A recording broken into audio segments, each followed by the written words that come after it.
But the point is, we're never going to eliminate it. That's interesting. And the saddest part of that is, so we can't jeopardize all of our communities by doing it for the, it's like interesting. Regulate it and make it legal and regulate it. And regulate it and also make it very restrictive, so that if a person, like you have it here, if your cousin Charlie is a habitual gambler and he goes into the casino every day and he's losing his money, he's losing his house, you can report him today.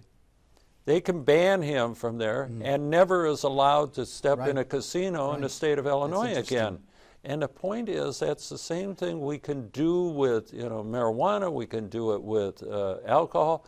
We've got to do stuff, but we can't just generally paint a brush over and say, we're not going to do it because of this. Do you know that the other issue we were talking about when I was talking with Judge Brady was that so often in public, issues are talked about as black and white. Which we know they're not. And you're occupying and legislating this grayer area between the black and white positions. Like prohibition.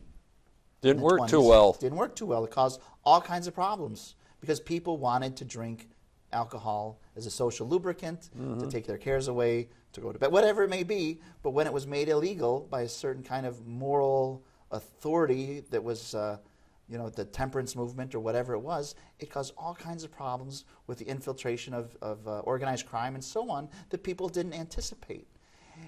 And it's very hard to know how. So you're a legislator and you're dealing with these moral kind of legal issues all the time and trying to occupy the gray space between a black and white, between what the public, I think, often perceives as black and white positions. And I mean, you emphasized it greatly when you said about prohibition.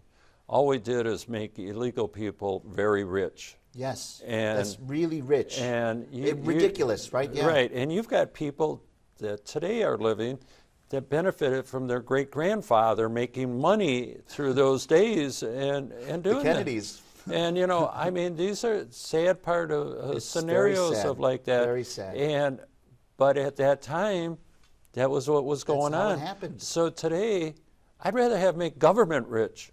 I'm being honest with you, because if we get rich, we benefit a lot of people. You know how to direct the money. And Illinois could use the help.